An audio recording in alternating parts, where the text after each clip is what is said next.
broadcast opportunities to DSU students and the St. George community. The DSU radio program also offers a podcast studio with a dedicated room, microphones, recording software, editing, and distribution to over 20 podcast platforms and additional video for Facebook, YouTube, and IGTV.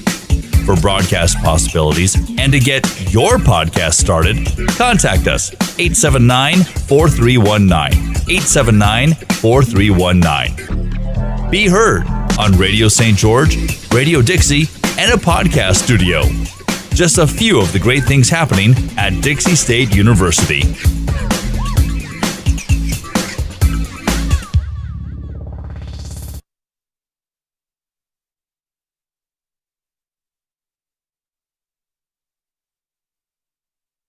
Released Global by Global Education Philanthropists founder Cami Bowker. The Released Global podcast will expose riveting and emotional real-life stories. You will hear from trafficking survivors and their families, extraction teams, and others from our local and global community who want to educate their communities through real-life story sharing to find their own voice while releasing riveting facets of this worldwide monster. Now, Released Global host Cami Bowker. Hi. Welcome. Oh my gosh. Good to see you guys. Good to be here today for those of you that are tuning in live. I have a special guest. I'm really excited to introduce to you my new friend, Madison Marquette. She has a story that I want to share with others. The very premise of this podcast is to help raise awareness for the fastest growing enterprise on the planet Earth, which is that of human trafficking. And the only way to do that is to let those that have been forced to be speechless in their lives to no longer be speechless. So that's why I brought you here today. And I'm so thankful, first off, so glad to have you. Thank you for coming in and thank you for being here. Of course. Yeah, so I would love to just give us a little bit about you. Tell us a little bit of your story, and then I just want you to dive in. Feel free to just share with us. But who is Madison? Sure. So, I kind of now, it's my passion to be a voice for the voiceless. I was trafficked through the adult film industry. People don't realize that the adult film industry is a multi-billion-dollar industry that's connected to trafficking. People think, oh, I'm just looking at porn, but what you're really doing is you're assisting in these traffickers. That's why it's such a multi-billion-dollar industry. And it wasn't, people say, oh, well, you decided to do porn. Well, yes, I decided to do it, but then I was legit trafficked. I was locked in a room. I wasn't able to leave. The only time I was able to leave is if I did privates with the elitists and other people that could pay top dollar for a porn star, or if I was doing the adult films, which, you have a driver that's taking you to these different places each time. You can't leave. You don't have the opportunity to do normal things like grocery shop and sit at a park and eat dinner, have a glass of wine, whatever it is that you like to do. You cannot do that. You are stuck with your trafficker and with these people that are just driving you around to these different parts. It's interesting because I really find that people have no understanding or very little that pornography would be even connected to human trafficking. People don't realize that. So I'm grateful that you're able to help us with this. Right. They really don't. And, you know how many people have just told me, I laugh now, but when I was starting to kind of speak up and tell my story, people were saying, well, you did porn. You chose it. Listen, there's a difference. Yes, people do choose porn, and I know girls that do it and get paid for it, but it's not a normal thing either way for girls to get paid for sex. And on top of it, there's underage pedophilia, trafficking going through the porn industry as well.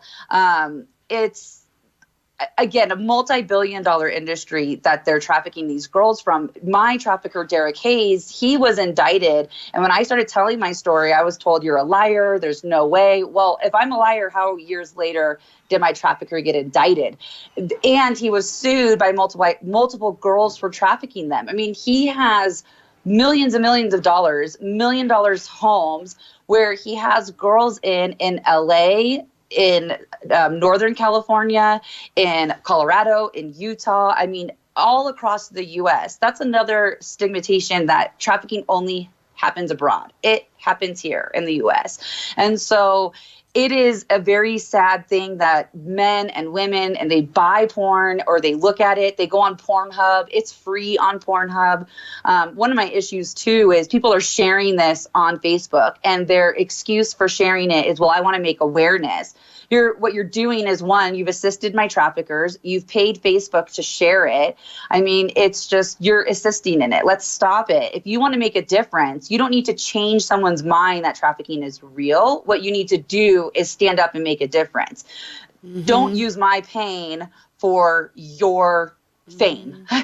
Right. I guess is, I do see that a lot. Is I worry about survivors getting like re-exploited. And I don't think that people understand that and correct me if I'm wrong, it could be different for you, but I think from kind of getting to know you, it's similar to the other survivors I know, it's a lifelong process to become and feel whole again. It's a day-to-day fight still.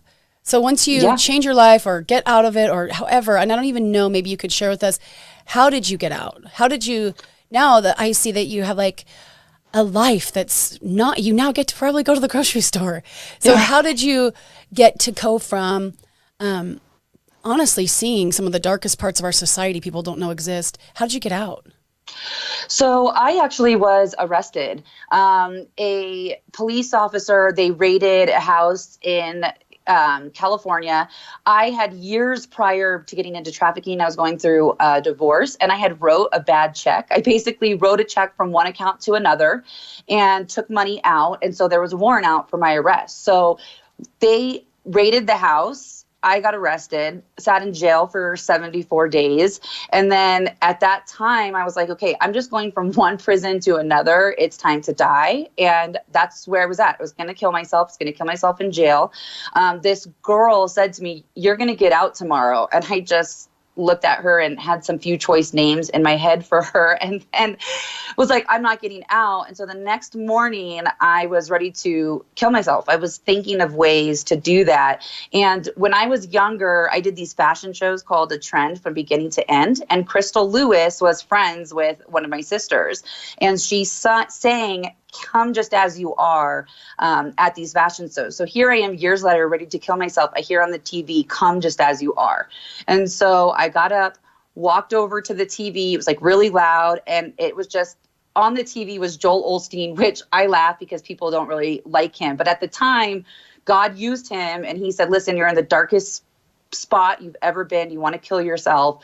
Like, just come just as you are right now. Like, God will like redeem you. And that's exactly, I just said, okay, fine, Lord, I'm going to give you one more chance. And this is it. You don't get any other chances other than this. And so I did. I got out that night.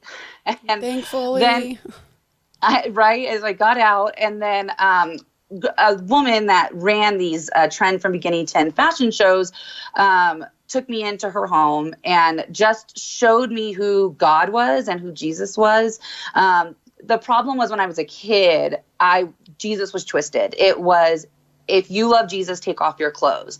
And when I got into porn and started being trafficked, it was normal for me for someone to tell them to take off my clothes, which for a young child and have your innocence stolen like that, of course, you have no value. You have no, like, I am pure, I am holy, I am loved, I am God's child, I am his daughter.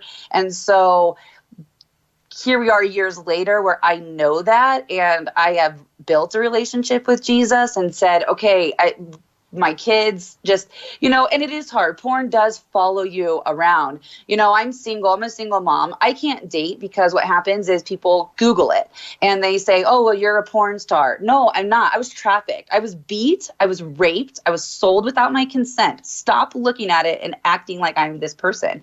I have tried to start my career that I've been in for 10 years, and without fail, every single job that I have had will Google it, and it doesn't matter how successful I am being, they will find a way to fire me because they don't want to deal with it, because trafficking is a taboo subject that people don't want to touch.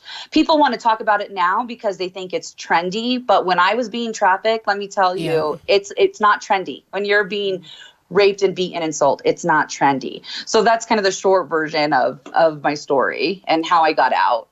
Yeah, no, it's incredible. I really believe that there are, guardian angels that help. And thank heavens you did survive. I mean, I'm sure you've seen people that weren't as lucky. And then when you look at your day-to-day right now, just pieces that you just explained from trying to have a career, people don't understand. This is why my organization partners with Adaptive Ops, which is the tactical side of what we do. And my organization, Global Education Philanthropist, provides resources, right? Because just strictly funding, just getting someone out is not going to help. I mean, it's going to help for a minute, but we need to do more, because you have a constant need from what it sounds like. So that's what I've kind of found as I've worked globally and domestically, that the need is constant, and it's never the same, one size fits all. So one survivor might need attorney fees, another survivor might need to get her wisdom teeth out. And this is something that I did yesterday I was able to help 12 survivors yesterday with the help of some amazing donors. Like, that is what we're passionate about. And I'm so grateful that God preserved you so that now you can be a voice, because there's so many that aren't brave enough to do so. So I'm just grateful for you to share your story. So yesterday when I was talking to you, you were telling me, we got pretty bold. And so if you're listening, you have kids in the car, I don't know, I would probably maybe not listen to the rest, because I want you to just maybe share some things that people might not know. We talked about certain names, people that you're just kind of mad and frustrated that people are brushing things under the rug, and you wanted to get your voice out. And I want to be able to help with that. Right. So in the porn industry, another thing is people don't think it's just you're doing porn and it's put on Pornhub and all these other sites and Vivid and Hustler and Playboy. That's not what it is you're being bought and sold by the elitist of LA. I was bought and sold by Tom Hanks. I don't know if people know this, and I don't have her name off the top of my head, but there was also another girl that was accusing Tom Hanks, and she ended up dead. She accused her father of selling her to Tom Hanks while she was a child. I was bought and sold by him. There was a mega church pastor in California, Rock Harbor Church. He's no longer the mega church pastor, but his name was Mike Erie. I was being trafficked through this church, through the Shark Club that they do overflow services for. Jeremy Piven from Entourage. There are many celebrities. I had politicians that were buying me. I had recently, someone sent me this YouTube video, and I started to watch it, and I started to have a panic attack, and I had to call my therapist, and I was like, this person bought me. This person bought me and sold me, and I have not seen his face, and it's years later. It was George Soros. I didn't even know who George Soros was. You're sending me a YouTube video, and I'm freaking out because this person raped me over and over and over again.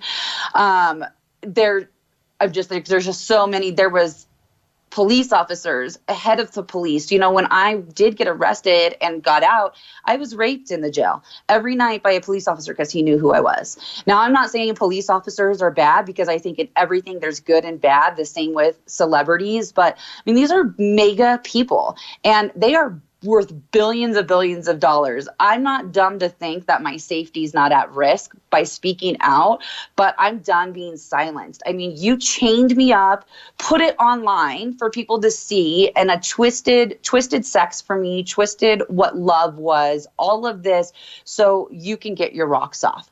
And it's crazy to me. And that happens now.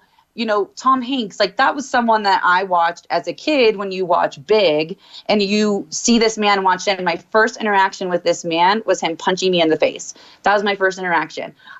But you see this man that's you think he's a celebrity, and you're like, oh, he's good. No, he's not. He's dark and twisted and horrible. And I don't even know what words I can say of my feelings towards them. I can tell you I have forgiven, because God's given that to me, because I don't want them to have a hold on me. But I can tell you, though, that I will not stop speaking up. They have to be stopped. And I am praying that more people come forward, because I know they're there. I know some girls that are afraid to come forward.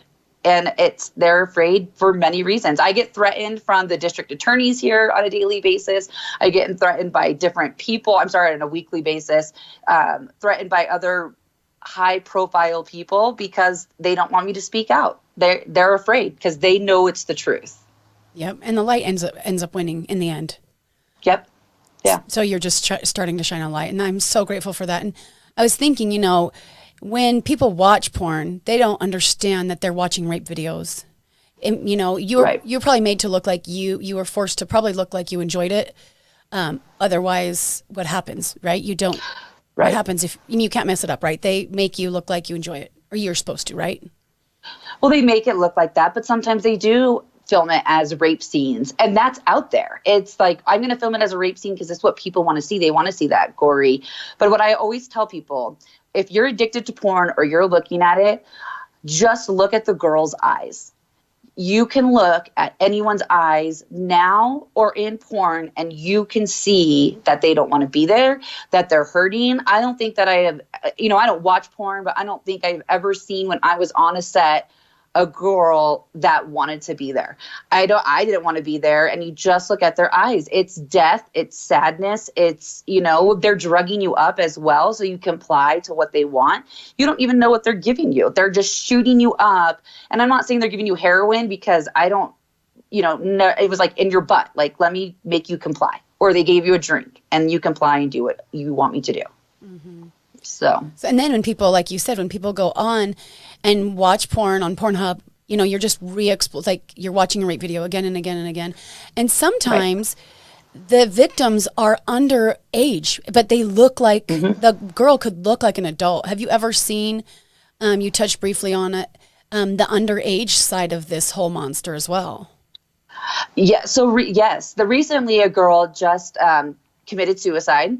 If you look at the article, and I posted it on my Facebook, if you look at the article, if you do the math, she was underage when she was doing porn.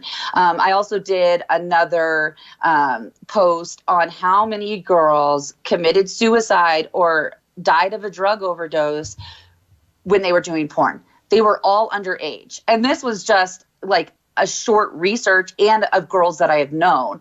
I mean, they are 14, 15, 16 years old being trafficked through the porn industry. Derek was trafficking young child through the porn industry. The fact that he wasn't indicted on trafficking children is crazy to me. But again, you're watching these young girls. I mean, they have it out there. When I was in porn, I was of age, but they were saying, say you're 17, say you're underage, because that's what people want. And that's what people are looking at, which is disgusting. You're raping our children. You're putting it out there. I was a child at 18, 19. I don't even think, why should an 18-year-old girl be able to consent to porn, but she can't drink alcohol? It is just twisted. It's crazy. And so, yes, it is. There's a lot of underage. Yeah, in the porn industry. And they have makeup and hair, and you just, they look at whatever age they have to look. Also, one facet that I've kind of researched and is with the porn videos being used to groom kids that are not sure what to do with their next client. The traffickers just having them watch porn all the time. Is this something that you've witnessed too, or? I didn't witness that, but I was also being sold. I mean, I was doing 3 to 4 videos in the day and being sold to 2 to 3 people at night, or I was with one person for weeks at a time.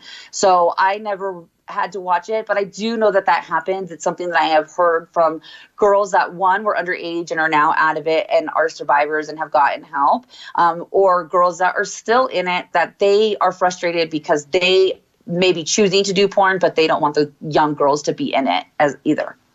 Yeah, and I have recently found out that people can just upload videos to Pornhub, just underage kids, and people don't understand what you're looking at when you start looking at pornography, how damaging it is.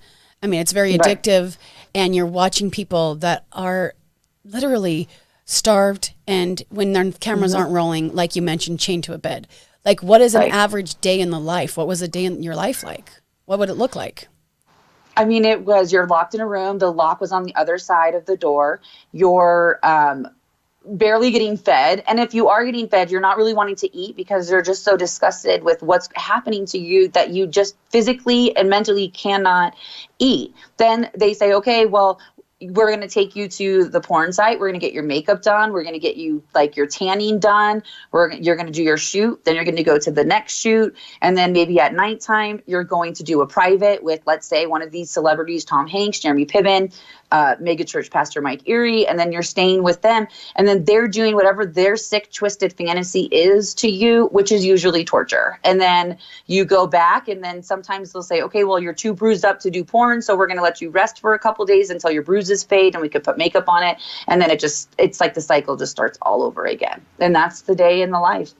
Yeah. And the torture piece, I don't think the mainstream public, I mean, I know that there is a violent aspect to pornography, but for some reason, some twisted reason, the torture piece is just unfathomable to me that there's violence involved. I'm so sorry. Well, people don't know this. In Southern California, there is kink.com or kink or whatever, and it is a mega warehouse where the torture happens. I have known girls that have died there, and they just sweep it under the rug because people aren't looking for them for whatever reason. And again, it's a huge warehouse, but the feds and everyone else, you just ignore it. You don't go in it. It's like, can we go rescue these people? They're torturing people. That's where I was tortured. When you're going on a plane, I have a huge problem right now with the mask mandate and kids. Guess what? My face was covered when I traveled. They didn't know who I was because they didn't want people to recognize me. And so when I traveled over state lines or from Los Angeles to Northern California, my face and everything is covered. Let me go torture you and rape you and beat you at this kink warehouse. And no one knows because it's a warehouse. It looks like an abandoned building, but it's a huge warehouse where they're torturing you, waterboarding you, chaining you like a dog. I mean, it's disgusting. It's crazy. And then people come in there to like experience this? Yep.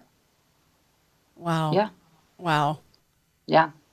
It's people don't realize, again, it's just so connected, and the torture aspect of it, doing porn or being trafficked isn't, oh, you're just having sex. It is that these people are sick and they're twisted and they have no moral compass. And so beating you, raping you, sodomizing you, this is something that is on a daily basis that they don't care. And they pay thousands and thousands and thousands and thousands of dollars to do it at the hand of me, other girls in porn, even men. I mean, I know one guy that was in porn that they made him get plastic surgery over and over again because they didn't like how he looked and they trafficked him through it. It's kids. It's all at the expense of these sick, disgusting people, pedophiles, and just horrible people. And they get started down this path usually by starting just looking at porn, right? And the brain starts to change. And then you see that meter go from, okay, like I've seen, pedophiles and predators say sentences exactly like what I'm about to say. They would say, I'm so embarrassed I got arrested. I started with porn years ago, and then I decided to get a prostitute. She was overage. And then I decided to try a younger one and a younger one and a younger one. Mm-hmm. And then I decided to fly to Thailand and have a 12-year-old for the weekend. And then that wasn't enough. And then I tried a 9-year-old boy. It just goes. And then I'm imagining possibly somewhere in that range of things going from a normal, average, everyday person to trickling in porn, and then going that meter from what I've seen personally to watch different cases is it goes kind of faster than you might think. All of a sudden it just something switches and it gets really dark really fast. It does. It goes downhill very quickly. And it is. People start watching it and they get twisted because they think this is normal. They think that this twisted thing that they see is normal, and it's not. What they're seeing is not normal, and they want it. And so they go and find it and pay for it. So what can we tell people that are listening? We just have a couple minutes left. What can we tell them as they leave here? Give us some advice and some action steps. So one, if you're addicted to porn, get help. Craig Gross did a oh my God, I'm sorry. They did a software where you can, if you need an accountability partner, so get one of those instead of watching it if you're addicted to it. Watch your children, talk to your children about it, because this is a real thing. You know, stop telling your children that their vagina and penis are a cookie and a whatever. Teach them the real name so they don't become victims of it, and be aware. And if you want to make a difference, stop treating this like a trend. Take action. Stop saying, oh, I want to post this, I want to do this. Get off being a keyboard warrior and get up and do something. Let's just take action, please. Thank you so much. I always tell people, you know more, now you have to do more. Yeah. And how can people find you and follow up with you on the socials, on the handles? How do we find you? So they can follow me on Facebook, Madison Marquette. Just follow me. Please do not send me a friend request. So Madison is MADYSON, or they can follow me at thecrazytrain.org, because frankly, this is crazy and we all need to know it's a crazy train. So I love it, thecrazytrain.org. That's perfect. In our organization, we collect resources for survivors. So if you want to collect anything, even if Madison's in need and she needs something, go to globalep.org, sign up to be a volunteer, and we'd love to help you with anything that you need.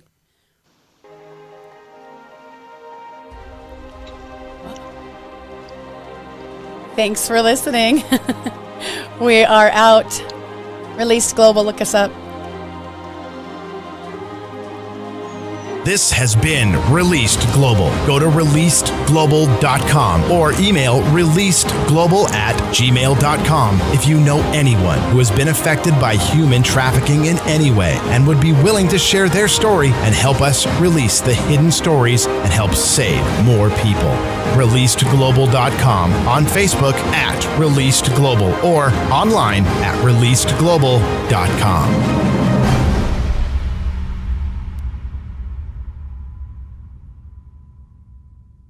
This has been a production from a podcast studio.